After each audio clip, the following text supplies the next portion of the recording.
कह ମୋ ନାଁ ବର୍ଷାରାଣୀ ଦାସ। ଆଜି ହଳଦୀକୁ ଅମ୍ଳକ୍ଷାର ନେଇ ହଳଦୀକୁ ସୂଚକ ଭାବରେ ନେଇ ଆମେ ଅମ୍ଳକ୍ଷାରର ପରୀକ୍ଷା କରିବା।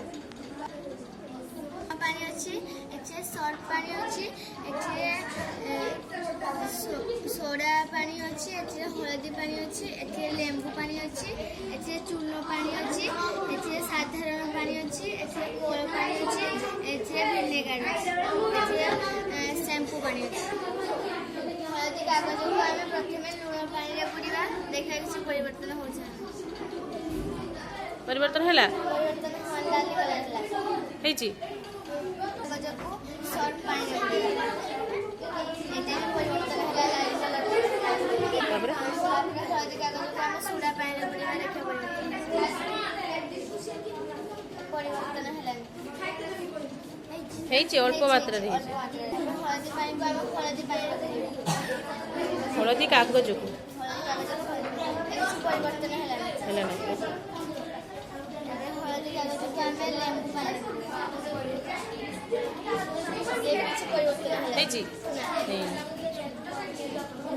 ତାପରେ ହଳଦୀ କାଗଜକୁ ଚୂନ ପାଣିରେ ବୁଡ଼ିବା, ଏ ପରିବର୍ତ୍ତନ ହେଉଛି। ହେଇଛି ତାପରେ ଆମେ ସାଧାରଣ ପାଣିରେ ବୁଡ଼ିବା, କିଛି ପରିବର୍ତ୍ତନ ହେଲା। ହଳଦୀ କାଗଜକୁ ଆମେ କଳା ପାଣିରେ ବୁଡ଼ିବା, କିଛି ପରିବର୍ତ୍ତନ ହେଲା। ହଳଦୀ କାଗଜକୁ ଆମେ ଭିନେଗାରରେ ବୁଡ଼ିବା, କିଛି ପରିବର୍ତ୍ତନ ହେଲା। ହେଲା ନା ତାପରେ ହଳଦୀ ପାଣିକୁ ଆମେ ଶ୍ୟାମ୍ପୁ ପାଣି ଦେବୁ ପାଣିରେ ବୁଡ଼ିବା, କିଛି ପରିବର୍ତ୍ତନ ହେଲା। ହେଲାନି ରଙ୍ଗ ହେଲା।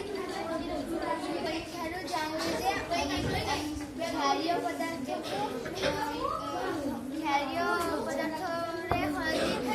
ହଳଦୀ କାଗଜ ବୁଡ଼େଇବା ଦ୍ୱାରା ରଙ୍ଗ ପରିବର୍ତ୍ତନ ହେଲା। କଣ କୋଉ ରଙ୍ଗ ହେଲା ଲାଲି ରଙ୍ଗ ପରିବର୍ତ୍ତନ ହେଲା। ଆଉ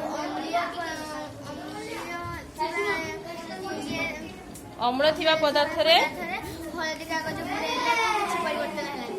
ଆଚ୍ଛା ଅମ୍ଳ ଏଠି କଣ ଲେମ୍ବୁ ପାଣି ଆଉ କିଛି ଥିଲା ଲେମ୍ବୁ ପାଣି, ହଳଦୀ ପାଣି, ଭିନେଗାର ଭିନେଗାରରେ ପରିବର୍ତ୍ତନ ହେଇନି ନା ପରିବର୍ତ୍ତନ କୋଉଥିରେ ହେଇଛି ସର୍ଟ ପାଣିରେ ହେଇଛି ଆଉ ହେଉଛି ସୋଡ଼ା ପାଣିରେ ଆଉ ଚୂନ ପାଣି ତାମାନେ ଦେଖିଲେ ଯେଉଁମାନଙ୍କର ରଙ୍ଗରେ ପରିବର୍ତ୍ତନ ହେଇଛି ସେମାନେ ସବୁ କିସ ଦ୍ରବଣ